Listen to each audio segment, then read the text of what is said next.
Nice. I like it. Wow, love it. What a day, what a day.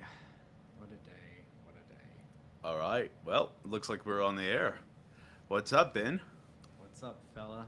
How we Yeah, doing? happy Friday, man. It's been a week, yeah? Good stuff though, right? I good stuff. Good stuff. Awesome. Well, we're back. It is week 4 in a row, 5 in a row. We are kind of at the beginning of this, but this has been going pretty well and we've got a bit of momentum here. For those of you tuning in for the first time, this is the Watch Us Work. Ben and myself are doing quite a lot of front end work, mainly on the mobile app, but today we have actually a special treat for people who have been tuning in for a while. Again, this is all for DIMO, which is a Web3 project focused on basically the next generation of connected vehicles and their applications. If you don't know what it is, check us out at demo.zone. There's some information there on the website. I would say go there, go to the Discord. Lots of lively chats, lot more information being shared there, lots of sort of progress updates. And then, of course, if you've got a car and you want to do the next coolest thing with that car, go ahead and go to the App Store and download our app. It is pretty magical, I would say. There I you don't go. know. It, You got your it's plug definitely in. one of my favorites. Oh, it's lovely. That's amazing. Awesome. I think today we have a special treat. We're going to show some web work that Ben and I have been doing, kind of a speed run. It's been a little bit of a challenge to say, okay, let's start on this, No, what, Tuesday? this we've been doing this for months. This took Oh, months.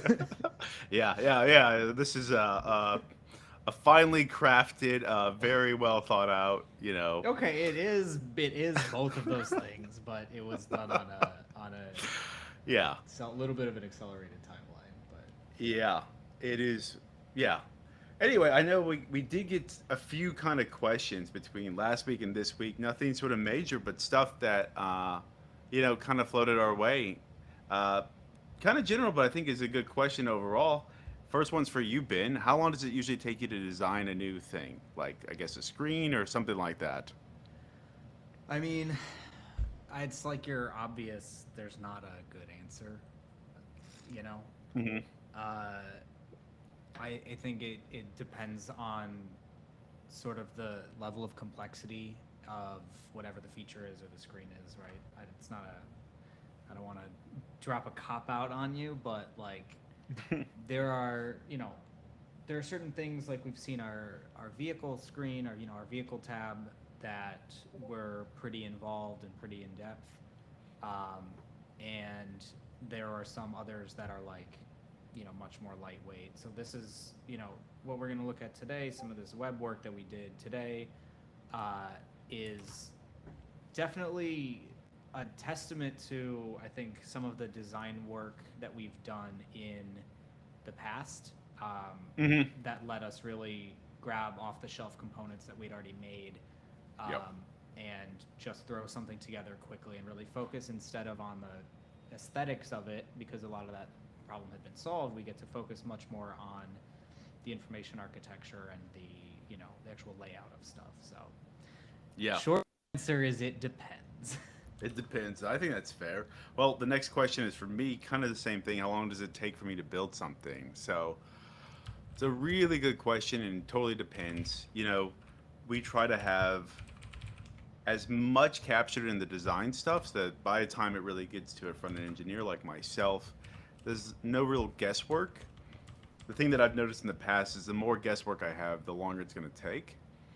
And then from there, if I have a good, let's call it a blueprint, I can do a pretty rough job pretty quickly. And of course, it depends on intricacies. And then I would say what actually takes a lot more time than people would understand or underestimate is how much sort of like self QA goes into something. So when I do something, especially if there's like a lot of interactions that we're trying to nail down or stuff that we specifically want the user to do or to understand, I could test the same flow like 100 times. And that's something where you're just kind of doing iteration after iteration, making kind of a tweak here or there, making sure that the errors are captured. Um, so I don't have a good answer for how long something takes, but I will say that QA portion, if something were to take me 4 days to build, I would say I would spend at least like 25% or 1 day QAing it through all the different scenarios and stuff like that. Hmm. Um, Obviously, we do some testing, like some unit tests and stuff like that. But the QA portion is really valuable. Helps you kind of see errors or things you need to polish up. But yeah, You so got it. like you've been, Get into it it. depends. All right, Yeah. the last one, I guess it's for both of us, but I'm Oh about that no. process. You cut out. Whether I don't know if that was me or you, but you cut out. Drop. Give me again. One more. Uh, Last question's for both of us, but I'll let you begin. It's what do we do to decide to work on next? Um, well, we there. It sort of depends. There's like Hmm. a broader roadmap that we work off of, and we stick stuff Hmm. into tasks and uh, break it out in your typical user stories and all of that. Yeah. But there are still things that like when you put out at least for me, like you put out a design, it's not ever done. You basically Hmm. hand off the version of it that you feel like meets the objectives that you have, uh, and kind of you are also working against the clock in many ways. So there's always a blend of like this is the thing that gets built is when you're moving at this speed, the thing that gets built is sometimes the best solution to a problem that we're able to come up with in a allotted period of time. But you also do get sort of opportunities along the way to once you actually get it out there and get feedback and iterate on it, or you get some opportunities to make some tweaks to it. So yeah, I think Yep. you and I do a lot of work balancing like what is a new feature or a new screen that we actually need to build because there's a initiative that we're running that requires it, or whatever it may be, versus like, hey, I want to update the colors on this thing. I want to update the gradients on a certain Which has tab, happened. which is happening I think we've lost currently. count at this point, if we're being Yeah, totally honest. I mean, again, it's like what there's always stuff, especially for me because I'm uh, whatever you want to call me. I just like I like to tinker with stuff, Yeah. but I also like to like I don't know. Sometimes it's just better to, or sometimes you just need to like continue to work on a screen. Sometimes you get something out there and you're like, I feel like we're almost there, but this So isn't it. You let's know? go like a practical question. Last Yeah. week we talked a little bit about the updated onboarding process, and I think I made a note there that this is maybe the third time we've redone this whole thing. What do you think the chances are that that's the last time we do that flow? Slim to none, but that's Slim to nobody's none. Okay, But guys, you that's hear it. nobody's fault. That's just the nature Yeah. of it. Like there's Yeah.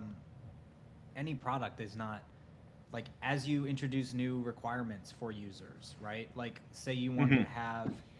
uh say you want to have like some permission, like you want now we you have a hard requirement that we need to ask somebody for location permissions, whatever. Hmm. That has to go to the existing base of users, and we have to figure out how to do that, but that's get added to onboarding. Or if we're able to consolidate some Yeah. stuff on the back end, right, great, now we get to consolidate onboarding. So is it ever done? No, it's never. You never Yeah. For say that, sure. unless you sunset a project, it's not done.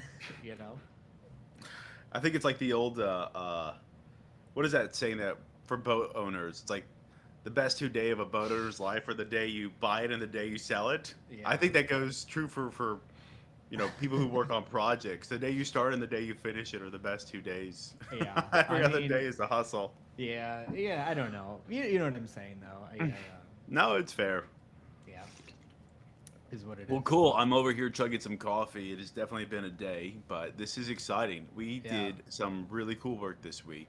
We This do is have the perfect time. another follow up before we get into Oh yeah, this. Yeah, this is my boy Dev, who I talked to the other day. awesome. The one of the questions is how do we see prioritizing features as a designer and a developer, and how do we come to those intersections? So Oh wow, yeah. I'll let you take kind that of an one. extension. Yeah. Yeah, I'll let you take that. Yeah, I think that's like first and foremost when we hear users that are like active users in the community talk about something that they want, it's a really good signal for us to say, okay, that's the thing that is top of mind. And it's one of those things that you can honestly like multiply out. Like if we have three people tell us the same thing generally, it tells us like, wow, I bet there's a lot of people out there that really want this one thing. Or you could say that same thing about bugs. Typically, when you have like an active project that's out there in the public, if we see something that is broken, just like legitimately stopping the user flow, it's kind of like all hands on deck. We got to fix this one thing. If there's like a bug that's not really blocking, it's just sort of like there and it's annoyance, or like maybe like one out of 100 users runs into it, we can kind of say, okay, well, that might be on the back burner, or maybe might be something that we can deprioritize. It really just depends on the situation and how many people it affects. And then beyond that, um, listen, like people like working on stuff that interests them. And every once in a while, Ben and I will come across like something where we're like, we want to put extra work into this. I think a really good example of this is, guys, if you haven't done this already, once you hook up your car, there's a section you can go on to mint your vehicle ID, which is essentially putting your vehicle in digital form on the blockchain. Really, really cool. And when Ben and I started to get into that spirit, um, we said, wouldn't it be really awesome if instead of uploading a photo, people could kind of like make their own version of their car? And him and I were bouncing ideas, and some other people got in the mix. And next thing you know, we had like this whole artist that we worked with that helped us generate all these assets in a similar format to like Super Nintendo. By the way, growing up, that was like the thing that I always played, so I was super excited to like do that same kind of graphics. And maybe not sort of prioritization, but I think we gave it a lot more bandwidth than it really originally merited it because we were excited to work on that bit. But Ben, I'll kick it back to you. What do you think? Uh, how do I prioritize it? I mean, again, there's like, I've uh, I've been in the business role before. I've been in the business shoes before, so Yeah. I also need to like I do get prioritizing a we need to ship a new feature versus a really pretty version of an existing one at a team our Mhm. size moving at our speed, so i Yep. i totally get it. Again, it's just balancing like what can we do with the time that we've got, with the deadlines that we've got. And um, you know there are things that I want to do that like I will float to Aaron or the other, some of the other engineers here, and they're just like, we just not no, like we're not doing Yep. that. We're not doing that now. And you kind of just go like, okay, yeah, I get it. Yeah. That's yeah. So It happens. It's get life. in. That's not to say that we won't circle back and kind of update those things, Oh, we but will. I have a list. I have a secret. I have a secret. I yeah, you have guys stay tuned with us long enough, and you'll see all of Ben's I wish have a list. secret Figma file with all Oh my my good gosh. ideas in it and all my good animations in it. So you Awesome. all will stay tuned. Awesome, guys. No, great questions. We're gonna kind of get into this stuff that we've been working on this week. But if you guys have something or you want further sort of like explanation on something, I know some of you out there are kind of like early on in your design or development careers, or maybe you're doing it as a pastime. And this, we're gonna try and make this a good resource to not just like see about demo, but also learn a little bit. So if you have a question and it's personally interesting, we can take some time and answer it out, show you a little bit behind the scenes on how we do stuff, more than just like the code, but why we did something. But Ben, do you want to kick us off? Share your screen and let's go into some Figma. Oh, I'm sure I'm going first. Okay. Yeah, I want you to Sure, talk about bud. your design decisions. I do want to talk a little bit about storytelling though when you go through Ben's it. screen. Okay. So what we're showing people today is some work that we've done on the DIMO Explorer. And Yep. the DIMO Explorer is kind of it's something that needs to do a couple things. A lot of people here are probably familiar with block explorers. A lot of people here are probably familiar with, you know, that entire concept. We're sort of doing the same thing, but we're also trying to not just be like charts, look at data. Mhm. I won't name any names about who does this, maybe Yep. not so well, but we're trying to sort of tell a story also, rather than Yep. just throw a bunch of charts at people. And um, so one of the things that was one of the things that we sort of had in mind when we were going through the speed run of like, how can we give this a beautiful look and feel using some components that we have, using some components that are kind of upcoming, that people will see soon. How can we put this together in such a way that it tells a story about DIMO, not just like a dump of data? So, Yep. do you want me to show this, or do you want to show it? You've mocked it out. I want you to show it. I want to just add one quick note there. I think, when we look at traditional Web3 projects and like the Block Explorer, they're specifically honing in on transactions that happen on those different, blockchains. Like, oh, look at this stuff. So you can look at like Solana's or like Ethereum's or Polygon's. Block Explorer, and it's just like, here are different blocks of transactions. Um, DIMO, I'm not saying that one's better or whatever. Those are obviously really great projects. What I am saying is that the purpose of DIMO is to really connect to the real world, especially the vehicle. And for most people, like, their vehicle is either their first or second, like, most valuable possession that they own. And the data that's generated is just enormous, and it's super, not just valuable but relevant. So the idea of our Explorer is to show, like, from the data that we've collected at a high level, what are some bits of information that we can glean from that? Basically, highlighting, like, not just individual pieces of information, but like as a whole, how does it fit?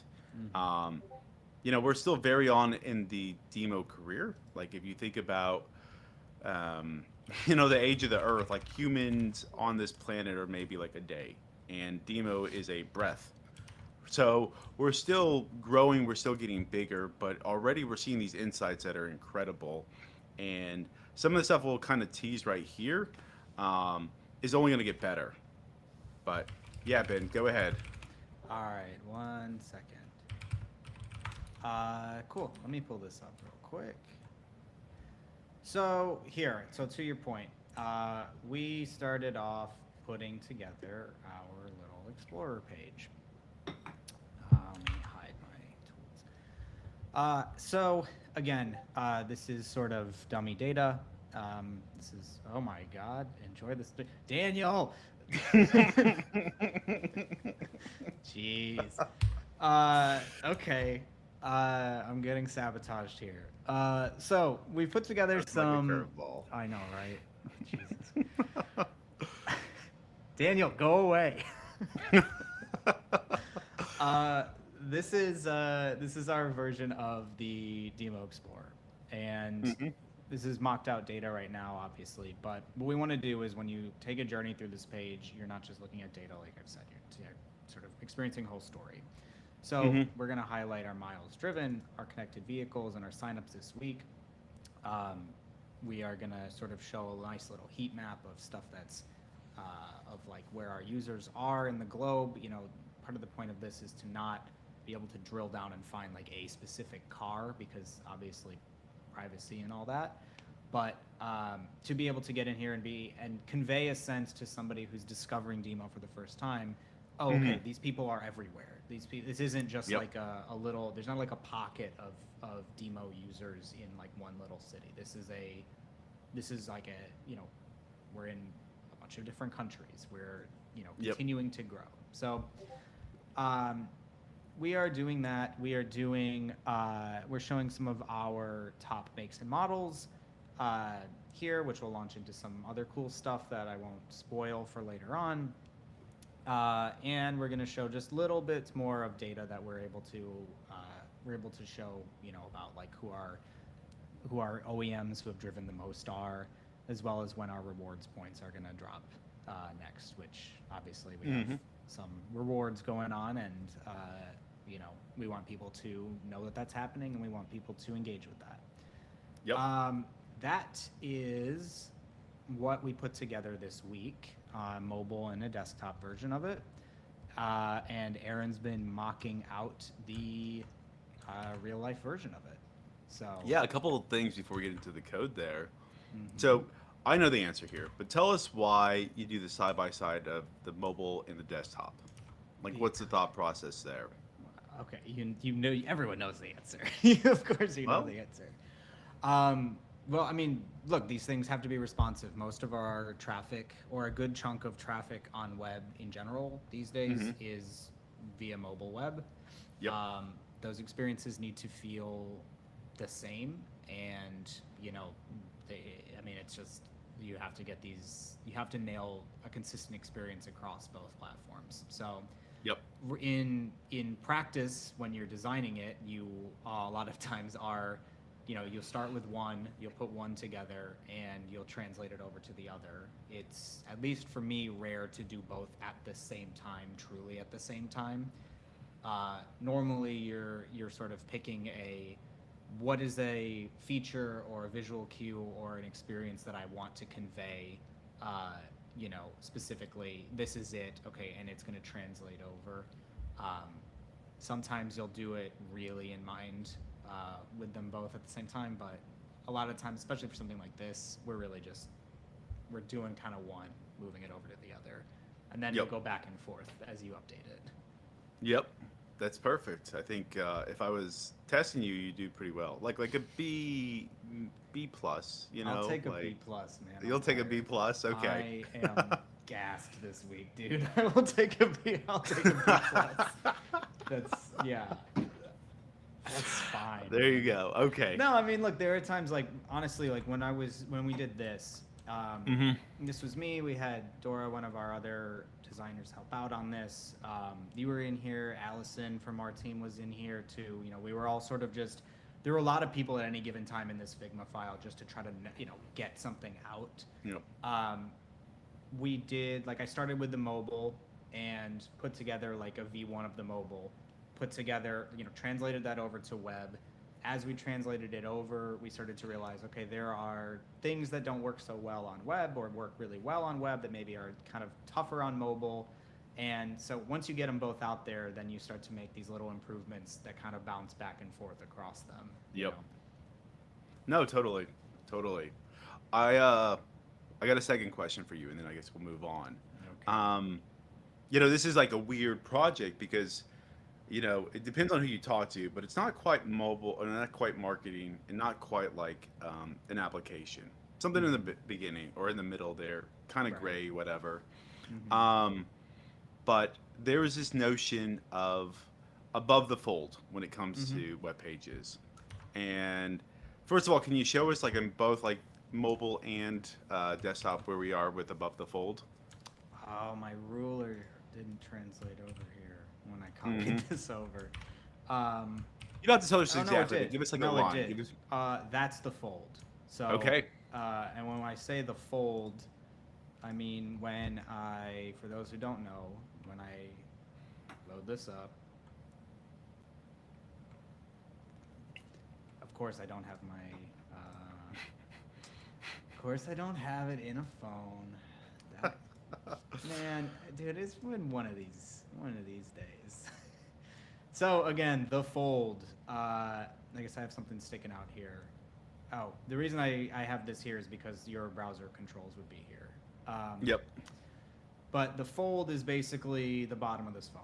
So Yep. bottom of what's in the viewport for a user. So it's important to, when you're designing something for web specifically, but you get it on mobile too. It's important that your first impression above the fold is telling kind of everything that you want it to tell to get somebody to continue to interact with your product. So Yep.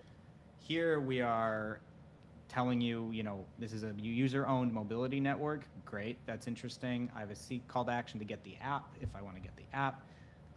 We'll do a cool little animation to count up to the miles that are currently have been driven by all users on the network.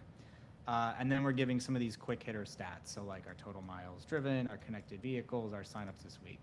So this Yep. is technically redundant. I think I just haven't relabeled this to something else. But at this point, you are like knocking through, okay, cool, I get it. Something's going on here. Let me go read more. Exactly. Yep. And, No, that's it's really great. important on both mobile and web. By the way, guys, for those of you who are watching this, although this is a mock-up, we did take like real statistics here. So DIMO has Well, logged over some of them are 11. real. Some are real. Some are Yeah. not. Okay.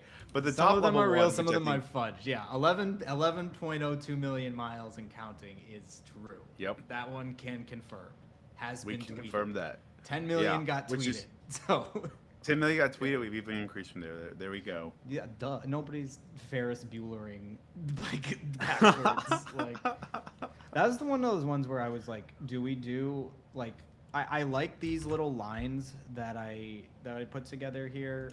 Spark lines, yeah, with the Yeah, little with my little pointer, which I just put radar, in. sonar kind of I vibe. just stuck that in the pods file, so it's gonna be when I do a new push, I'll get that out there. But I like these, but it's like the miles driven one is like it's only gonna go up. Like Yep. you're more interested in like the rate at which it's going up, I guess, but it's never gonna go. You're never gonna undrive a mile unless, like Yep. I said, you are just Ferris Buellering backwards. So. No, I think this is awesome. I love this. I mean, it is a story, and you know, the hope is that people who know Demo and love Demo and we want to just like check in can kind of get the Explorer to see where we are on a high level. But we do have to build this in a way for someone who's totally brand new to the project can kind of understand in a very easy, straightforward, also enticing manner. Um, like what it is that we're doing here. What is it like that we're really collecting as a whole? Uh, and then the trick is how do you balance both of those users, the person who checks it every day versus the person who's checking it for the first time, so that both of them get a good experience. Um, and it's always a little bit of column A, a little column B. Yeah, fun stuff. Very You cool. wanna You want to do get some after code? it. Get into some code, man. Let's do some it. code. Let's All do right, it. I love this part. You're losing. I'm me going to here. share my screen. Please do. All right, we're gonna get into this, and I'm kind of in a state of flux right now, guys. What I'm gonna also do is I'm gonna bring over the actual code panel. We're gonna try and go small on this, so we can get both of them in the same view. It's not gonna be one for one, but so one of the things that we do that's sort of a best practice, especially on web, is you always want to begin first with mobile, and then kind of expand from there with the CSS classes and all that kind of stuff into like desktop. In the early days of this whole responsive thing, there was mobile and then tablet and desktop. But now with like tablets having super high resolution, we're really just looking at mobile and tablet usage. You'll get a lot of mileage out there. Also, like with some of the things that you do with like desktop, it just works naturally for a tablet. Kind of talk about that a little bit. I'm in this state right now that we had like something really good for mobile, and I started working on the responsive for web. I've got some things to fix on mobile, as we can see here. I've got some other things that I need to complete on the desktop side, and I'm really just going to kind of get into it and show you guys how we're doing all this stuff. And of course, if you've got questions, Ben, I can't see them, so you're just going to shout them out at me, and we're going to get into it. I will yell them to you. Don't worry. All right. Going into this header file, because I've recently been playing with this, and if we look at, let's go ahead and give this a little bit more room. All right, cool. By the way, the breakpoint that we're really focusing on here is about 1240 pixels, and that's kind of like the good size for a tablet, especially when we think about like landscape mode on a tablet. We might try and do a third kind of view where it is in between for that other tablet size, but it is by far the least priority. If you look at data or traffic today, I think you're going to see like 80% mobile, you're going to see like 15 to 18% like desktop, and then that like 2 to 5% is tablet. So it really is kind of like in third place. Anyway, let's kind of get into this. So what I did is I actually started setting up like two different versions of our header because they are just totally different, and trying to make a world where both of them work seamlessly together is just not going to happen. So the way that we set this up is we said, hey, when you're in mobile, go ahead and show this one header, and when you're not in mobile, show this other header. and I can toggle these two, and you can kind of see that. So here's the header while we're in mobile, and here's a header when we're not in mobile. So it looks like getting this header out there, I kind of messed up the mobile one, so let's just go ahead and fix that up. And let's see how I would do that. First things first, I think what it actually is the section below this header, I went ahead and moved down on accident. So let's go ahead and figure out that I've gone ahead and like with a comment highlighted out, this is my hero. Hero is that kind of like early call out that you see on a lot of like marketing pages that really show like, whoa, this is what this thing does. It's kind of like your equivalent to the 15-second elevator pitch. If we were to say what we're doing as a project in one quick swoop, what would that be? And that's our hero. All right, so I went ahead and moved it to the top, and I think I just need to say, no. Well, I thought that was going to get us there. I need to go ahead and figure out what has changed. What did you break? I broke something. So we see that one of the things, I'm going to kind of read this off. We're using a CSS framework called Tailwind. Really great stuff.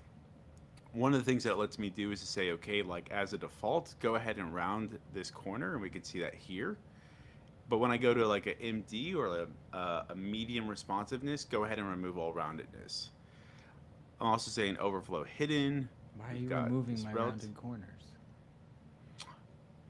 For desktop version. Oh, yeah, up at the top. Yeah. There you go. Yeah, you're right. Don't come at me, bro. Talk me through, right? Because I mainly work, Yep. We mainly work on mobile, which is like, you get variety in screen sizes, but, not so much in aspect ratios.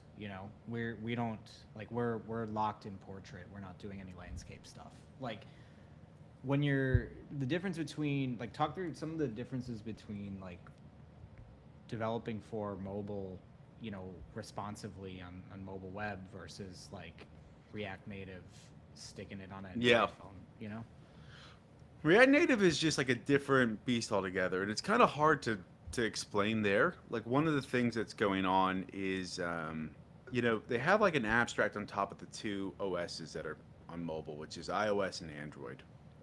And they've really simplified things to just a couple of primitives. Like you've got something that's a view, is which Windows translates. Phone officially dead? I think it's been dead for a while. Yeah. Oh. I mean, if you've got a Windows Phone, I'd love to hear from you, but you're like one of 10 out there, I think. 10, remaining. Oh, okay, 10 remaining. I was just say 1 in 10. I was like, no. No. Like 10 people total. Sorry, the continue. Whole world. I don't mean to derail you.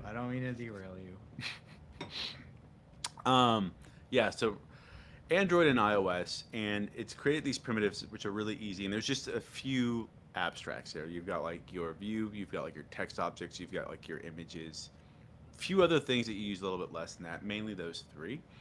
In the web world, you've got a lot more. So you have like divs, which are your sort of generic containers, and you see that I use these a lot. You've got your img tag, which is like obviously an image, but then you've got things like a p or h2. At the end of the day, these two are like for images, although like web is a lot more flexible where you could say like, I don't want to just put an image in here, I want to put something else in there. You shouldn't do that, but web would allow you to do that, which is why you have to be careful about some of that stuff. But at the end of the day, these two are both text elements. Now, the reason why you do want to break that up a little bit and use the right one is there's something called the semantics when you come to the code. And even though they're both text, like when I have an H2, that stands for a heading to, which to something like Google means something totally different than P, which stands for a paragraph. Google and their bot and their algorithm are going to look at something that's a header to try and explain what this website is about, more so than like the text that's within a body or a paragraph element. So you want to have intention when you use these things, especially because you know that you could kind of swab them out at your leisure. There's a whole bunch of other elements in HTML, but I would say that there's only about 10 of them that are really heavily used. You have like your div again, which is your container. You've got your H1 through H6 with your different headers. You've got your P element. You also have an element called span, which is also text, but it's more for inline text. And then you've got like image. I'm trying to think if there's anything really else. You have like an ordered list or ordered list. People usually use the unordered list just to do like list items. Actually, here on our page, we're using that element here to list out those things that you mentioned as our different OEMs. Hmm. Um, but that's pretty much it. A lot of what we're doing, we could get away with just divs and whatever text thing that we wanted to, but we want to be more semantic so that, if a bot does crawl this to try and get some information, they can understand what we're trying to do. Also, it's for like another programmer. Um, it's almost like there are these like conventions and guidelines that we should all like adhere to. So when somebody steps into another person's work, they know exactly what's going on. Hmm. There's nothing more frustrating to a developer when they inherit a piece of code and they're like, what did this guy do? Uh, so yeah, just being kind of nice about that. Anyway, I have a header to fix. I don't know what's going on, man. I got to be honest. So first thing I'm going to do here to debug some of this, I know that I've got two different headers. One that's supposed to be for the mobile, one that's supposed to be for the desktop. I want to make sure they're not conflicting in any way. So I'm going to go ahead and just. I actually think I see the issue already, but I'm going to go ahead and just like comment this out and see if that fixes my issue. And look, it does. And I know exactly why. It's because I need to say here that by default it's hidden, and only when we go to like that medium responsiveness do we actually show like our stuff. So it's just one small line of things. Guys, if you're a programmer or you're getting started with this stuff, like commenting stuff out to try and debug where the issue is, especially when you're doing mobile or web, is a really great way of just at least like narrowing down the possibility of where the error occurred. So for us, that's it. That was a nice little thing, easy give me. Again, I'm going to show you guys this sort of transaction right here. Uh-oh, we've got another issue. So cool, I get to see now that we're here. I'm going to go to our header file. I've seen that this is MD Flex, and change this to that and Flex here. And we're fixed again. Let's talk about what that was. So I've got something that goes on that's really, really cool here. When we can see, when we're at the very top, we've got this transparent background. And then as I slowly shift down, we're going to go ahead and fade in a black background. So that way we've got that no matter where we are, we can make that distinction of where the header is versus the rest of the page. And Ben, that was kind of your thought process, right? Hmm. Yeah. So Ben and I have worked together for so long, even though he didn't call that out on the design, I knew exactly what he wanted. Well, I didn't really write as robust of notes as I would have liked to for this one. So It's all right. I still owe you I got some you. There was notes that, here. that whole telepathy thing going on where like I was like, I bet Ben wants, a fading in header. There was that whole we were just sitting in a conference room for like 8 hours thing. So I feel like we're pretty aligned on what this is supposed to do. But yeah, no, I mean, Good. I've talked about it on here before, and I know a lot of people, like, this isn't anything new, but I do try to leave as detailed notes as I can for the things that I think will be confusing to whoever's working on it. And Mm-hmm. there are times where I go overkill, and then there are times where I make too many assumptions, and I go like, of Yep. course this is supposed to interact this way, and then you get it. I actually get it, and then I hand it. I'm like, how did they think that I wanted that to happen? Like when we're swiping through a carousel, like the background moves instead of the text, where you're like, and I'm saying you've done this. I'm saying people I've worked with in the past, Yep. where you're like, how, like visual language here of like card with dots underneath, and people are like, you wanted to move the whole background, right? Not, and I'm like, what? So I make It's assumptions. kind of like that scene Yeah. from The Office. Michael's like, "Why are you the way that you are?" Yeah, I mean, Yeah. So no, there are times where like Yeah. something like this. I think you saw there's not a lot of notes in that file right now, just because we Mhm. did this together so much. But there, Yeah, and I wouldn't even yeah. say that it's just totally because you and I work together. This is also something that you want to be mindful of the user. And obviously, if I don't have this background where it's always transparent, I'll actually show you guys real quick. Instead of going to, Watch total it, watch it, opacity of watch one. it look better. No, no. Watching. I mean, look, you're getting to the spots where like just text is like colliding like that. Oh, yeah. Yeah, you know, it's just horrible for a user. So I know you and I have worked together long enough that I knew that's what you wanted, but I also think about like the user in that case, like, hey, Hmm. they need to be able to make that distinction from a header.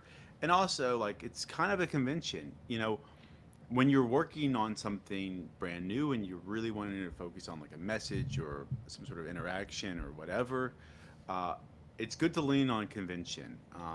Because convention will set up your like users to, you know, almost like freebies. Like they should just intuitively understand stuff so you can focus on the stuff Yeah, that's totally new to them. yeah. Demo hasn't embraced brutalism, uh, it, despite my efforts.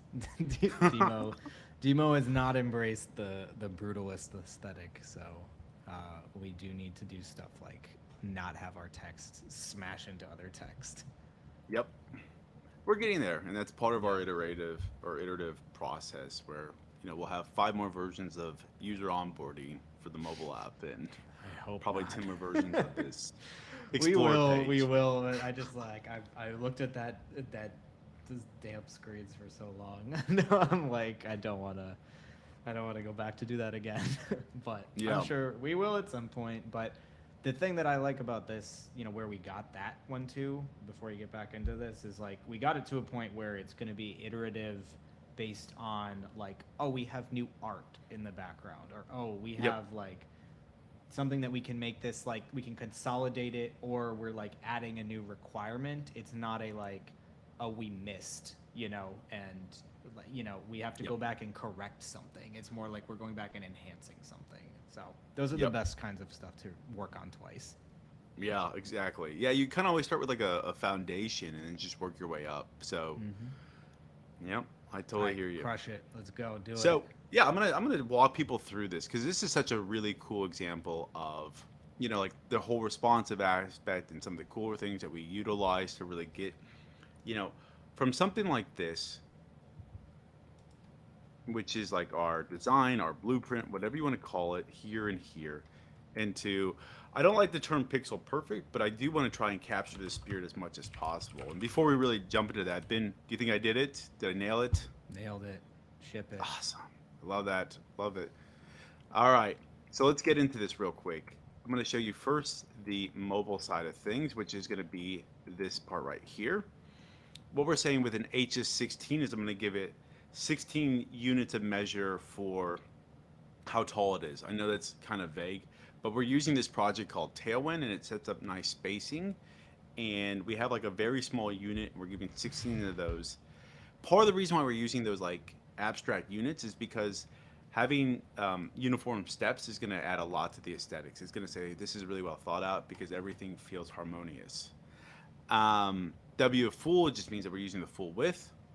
We have a PX of 4, which means on the sides we're giving a small padding of those 4 units. Flex is basically how we display our items. Flex is going to by default move us from left to right instead of like top to bottom. We have item center, which means on that left to right, we're going to try and center line everything here and justify between. That means that like all my child elements below, I want to go ahead and push as far out from one another as possible. So right now we see that this is one element, even though there's stuff inside of there. This is another one, and we're going to split them apart as much as possible. If I had a third, that third one would be smack dab in the middle of those two because the idea is like magnets where like the two ends are the same pole and they just repel as much as possible. That's what justify between does. And then this MD colon hidden is sort of like the secret sauce of the responsive stuff. It basically says when we get to that medium like width and responsive, just hide this whole thing because you know what? We have a whole different like setup there. How easy is it Our- for you to reuse, across mobile and web? You know, oh, like how a is like React Native. Yeah, well, because we're like this little our counter down at the bottom, or our I'm Hmm. blanking, but our little sluggy thing on the bottom that indicates what card you're on, right? Like that's a thing that's a component that I put together for the onboarding where we have Hmm. carousels. And we're going to see it in a couple other places, in the next few weeks as we drop out some new features. Uh, I mean, that's a tiny little thing, but how easy is it for you to get something like that and reuse it on not React Native, but on like something like this? Yeah, it's a really good question.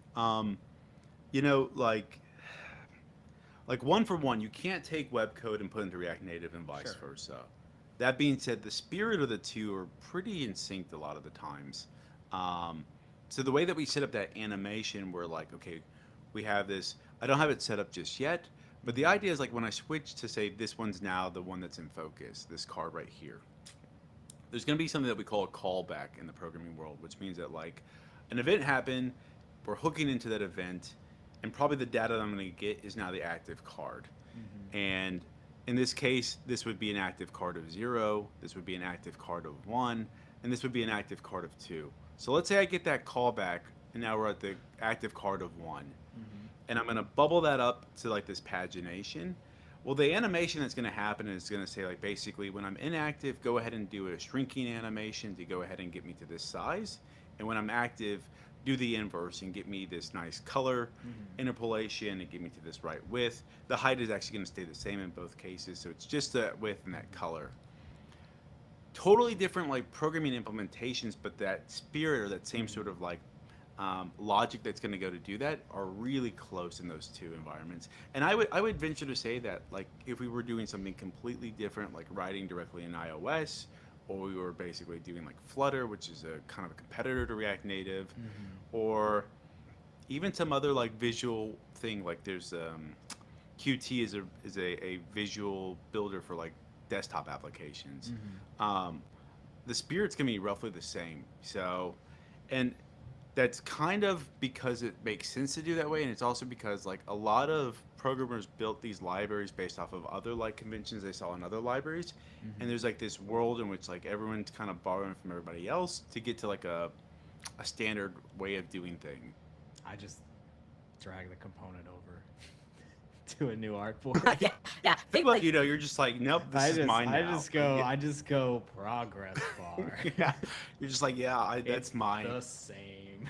It's like shopping, except everything's free. Yeah, it's You're like, great. oh. That's great. Yeah. I'm so happy for you. Let me Yeah, tell you. You're welcome. It gives me more time for great ideas.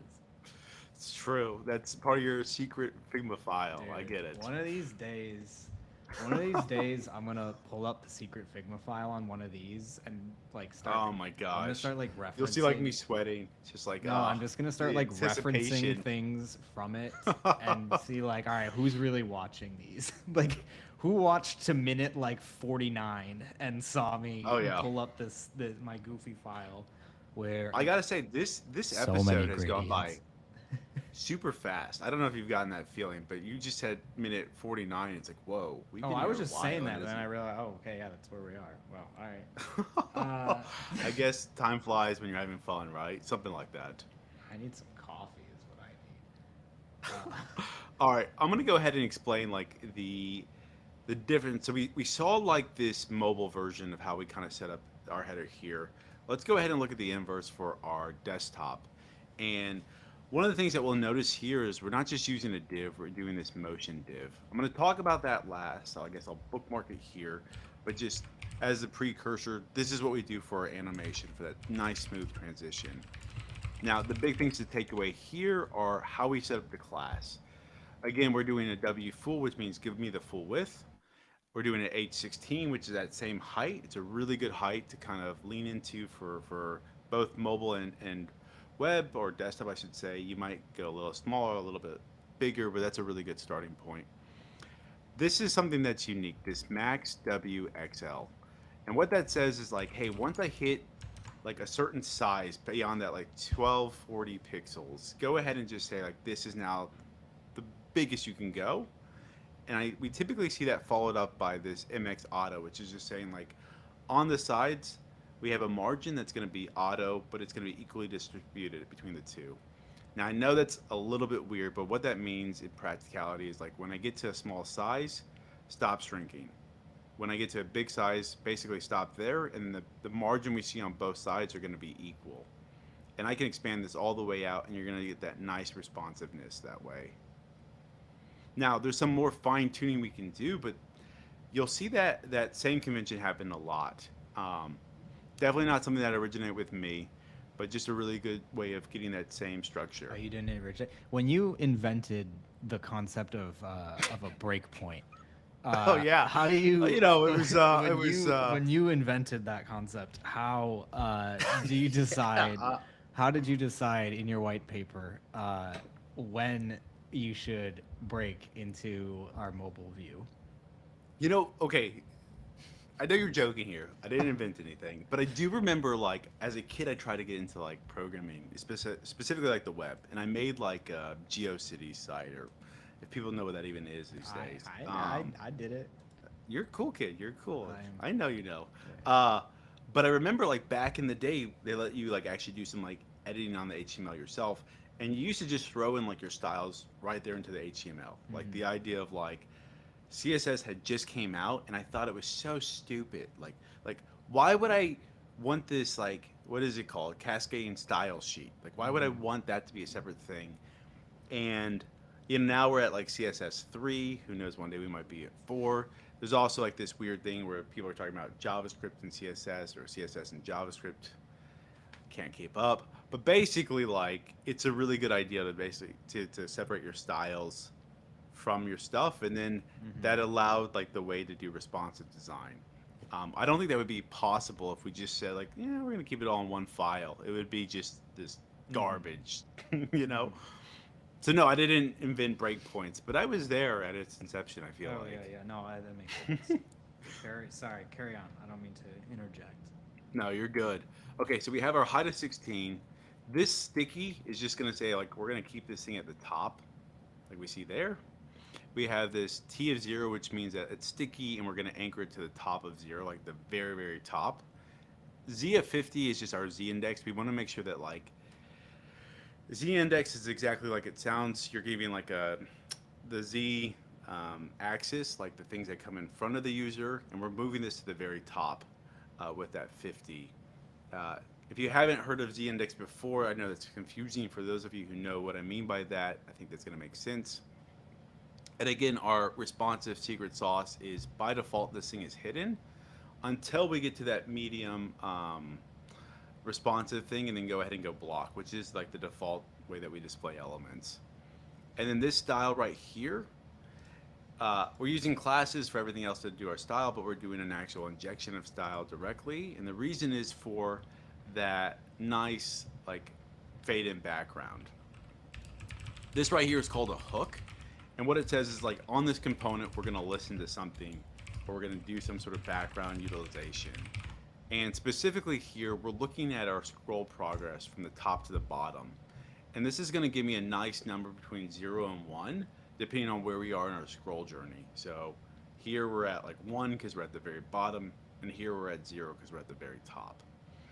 And I'm going to go ahead and take that progress and pump it into another one of these hooks, which is going to give us a nice little like interpolation. So it's this whole use transform method, and it says go ahead and give me the thing that I'm listening to, which is our scroll. Go ahead and give me like the basically the ranges, and I want to say between 0 and 0.05 do nothing, and between 0.05 and zero point 0.1 go ahead and do this nice transition between like no opacity to opacity of 1. And you can see that set up with this color. This is RGBA. If you guys don't know what that is, RGB are like your colors, red, green, and blue. And then A is basically like your opacity. So 0 is like completely transparent, and 1 is completely solid or intransparent, opaque. So we can see that here. So this is transparent, and then the last leg we're saying like go to this, and this is just like a black, but not like a solid black, a off black that looks black, but it's appealing to users. And if we see this in motion, scrolling down, nothing, nothing, nothing, all of a sudden you can see it fade in, and at this point, we're totally faded in. That's just how we get there. Ben, do you like that? Love it. Perfect. You've Ship it, right? captured my intent. Ship it. My catchphrase. Ship it. Ship it. You've captured my intent. Awesome. I'm gonna go into like the next layer of this element. So we looked at the top one. We kind of got into this thing. This right here, again, we're gonna say width of full. We're gonna get the same height. Probably don't need that, but it's all right. It's not so bad to be redundant.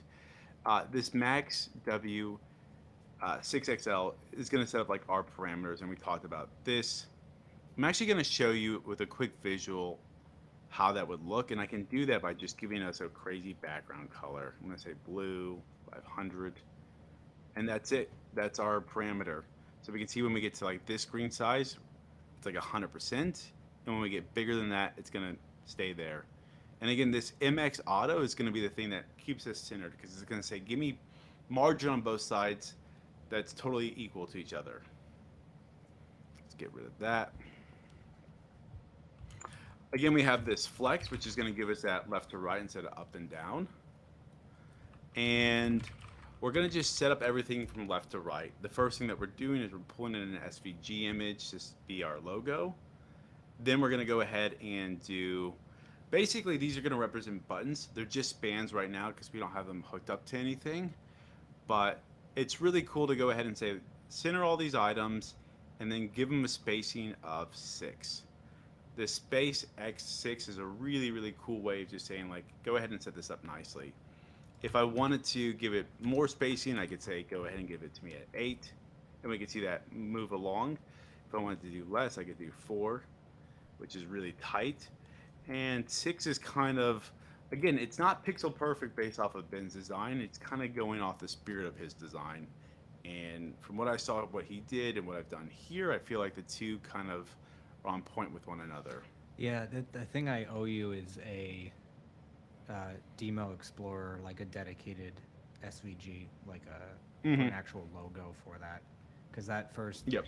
the thing that is sticking out to me here is like Explorer should be, I mean, it should be DIMO Explorer is the name. Network, vehicles, store, subscribe are links, you know? So I still, I mean, Yep. capture that to do, but I still owe you an actual logo for this thing. Yeah. Wouldn't it Perfect. be awesome to have like like a sick gradient on it? You know? Yeah. Yeah, I'm not surprised you said that. No, I'm not gonna do that. No, I'll do like a little logo. I'll try like a little icon or something, but because we want to make these things distinct, right? Like it's DIMO, we're Yep. gonna keep DIMO on it, but Yep. this is sort of like our, you know. DIMO Explorer. It's Yeah, a it's different another project. thing. Fallen wants to know, when have we had to use JS? Is that more of a back end thing? I never. Yeah, JavaScript. Yeah, JavaScript, right? I never. Yeah, Aaron frequently. Mm-hmm. One of the cool things, Fallen, is so this is all built off of React, which is a JavaScript framework, probably the most popular in the world. Or every once in a while, you'll see like different projects or different frameworks kind of get more popular or not. But React, I think for the last like 5, probably even like longer, it's been the top dog. And not that we always go with the top dog, but one of the nice things about it is that there's a lot of community support, meaning a lot of libraries that are built out there. Um, anyway, all the frameworks kind of do like different like web projects differently. The nice thing that I like about React is that, I mean, this is actually all JavaScript, but we're writing our HTML with inside the JavaScript, and there's almost like this seamless like interplay between the two. So in this case, this is like 90% just HTML and CSS, except for this little JavaScript function, which is what gives us this nice like transition. And as we do more stuff, we're going to go ahead and do more JavaScript. Another cool little thing about the JavaScript is here in this view, we've got like this slider or this carousel. A lot of that again is CSS and HTML, but we actually found like a JavaScript library that did a lot of the heavy lifting for us. And we were able to import that library and just say, okay, this is now part of our project, and it's going to help us to do a lot of the heavy lifting for us. So in that case, that project is largely JavaScript, but we're just writing out the HTML portions, which are sort of unique to us. Yeah, that's pretty much it. Like, because this is more marketing, you're going to see a lot more HTML than like say our mobile app, which is like almost all like JavaScript. That being said, like when we get to this map portion, which right now we have just a placeholder for, that's going to be a lot of JavaScript that's going to happen there. So yeah, a lot of that's going to happen. There's also going to be this like thing that happens where, you know, even though this is like a web application that is going to be more marketing, it's going to, I wouldn't say more marketing. It's going to have a heavy amount of marketing though. At It's least going on to reach into this our part of back end. this. Yeah, and this section Yeah. of it, right? There needs to be like there's going to be much more functionality involved with this as sort of you get deeper into it, but for where we are Mhm. right now, discoverability, you know, is something that's important for us. And it is like you have to get somebody in the door. It's not purely marketing, but you know what I mean. Yep. No, totally. Um, but there is this like thing where like we have to go to the back end to pull out like the data that's going to be shown here, and that's going to be entirely JavaScript. That's going to just set up like the stuff that's going to get pumped into that HTML. So again, right now we're in that part of like the project development where we're taking the design and building it out so we can make sure that visually we've matched up with the designer's expectations. The other reason why you want to like focus in on this before you get too heavy into the logic side is that like the development is much quicker, and by that I mean like you actually are making like changes and you're seeing those changes like respond on the screen. Like if you add in a lot of like logic, you kind of slow down that whole process, and it wears on you. So I like going about it this way, where we have a design, then we kind of like mock it out in code, but like with just dummy stuff, and then we kind of fill out that dummy stuff with more and more logic until we get the whole thing completed. Great question though. I like this approach too because it gets like I can get something in my hands that isn't a Figma file. Mm-hmm. Um, there's sort of there's limitations to the Figma's prototyping capabilities have some limitations. They have some workarounds or plugins you can get or other fun stuff, but the juice is often not worth the squeeze on a lot of that stuff for like some of the specifics on interactions. And it's nice to get something that isn't just, you know, my version of it in my hand, you know, to be able to Yep. pull this up and actually go play around with it and be like, okay, when I mocked it out with my prototype, I thought X, Y, Z, and now I actually get it in front of me, and that doesn't work, or this I would mean, work better. I'm just You know? laughing because Ben is not shy with his like his comments or feedbacks. So I can tell you from like an engineering standpoint, I feel like if I went too far with some of this stuff, and then Ben's comments started to come in, that'd be a lot of backtracking for me. So this No, this also is gives me the ability to like kind of go just into the surface and be able to make those changes before I go too deep. yeah. I mean, the thing with this is like this got handed, this like we wrapped like this iteration of the design, uh, like 24 hours ago, you know, Yep. and you know what you've got here is not like the finished version of it, but it's like, you know, so people watching can get a sense of like when you do things this way, we can get it so that I finish something, you know, let's call it 48 hours later, you know, we can have Hmm. a sort of a working version in hand with dummy data, and we can say, okay, I'll never let something get to the point where I'm like, actually, we were completely wrong on this Hmm. thing. Let's just throw it out and redo it. But you can get to a point where you can start to actually get it in your hand and put it in front of other people and not have them try to use like your Figma prototype. Uh, Yep. you know, so it's good. I am also a fan of this approach. Well, Ben, look at the time. I think we actually Look at the we time. blazed through that. Wow, that was a good session. What do you think? I think so. I think next week I want to get a little more. Next week I'm gonna do some more designy things. Next Ooh, week, okay. yeah. Next week I I'm gonna, gotta yeah. I gotta wrap us up with another plug though. I'll let you So know. for you guys who've made it through this full hour, congrats. I wish I could just shake your hand, say good job, because that's pretty awesome to watch the two of us go back and forth with this banter. And no, I hope you guys enjoy this. Really, we like doing this stuff, and we're doing it for you. And we already had some questions, but between now and next week, if you've got some questions, uh, Getting That got quit. All right. Between now and then, if you got some questions, we're going to go ahead and get those answered for you. Obviously, join the Discord. You can find that by going to demo.zone. At the bottom there, there's a Discord link. Something like 7,000 active members in there, so a really big, thriving channel. Go ahead and just shout for Ben and Aaron. I got a question. We'll try and answer that. Obviously, we can bubble it up to this week or maybe even show some stuff. Not this week, but the next week's. And yeah, if you haven't already downloaded the app and connected your car, you're just behind. But You are behind. get it done. Front end engineers apply. Front end engineers And designers and designers. Drop it. Don't write. Just do it. Just get it. Get something in there, please. Awesome. All right. Cool, guys. I'm gonna wrap it here. But everyone have a good weekend, and we will catch up with you all, like Aaron said, in the Discord. Or if not, I will see every single one of you back here next week. Yeah. All right. And more. Bring your friends. Tell them about us. Bring your friends. All right. All right, Ben. I'm signing Cool. off. Me too. Later, fellas.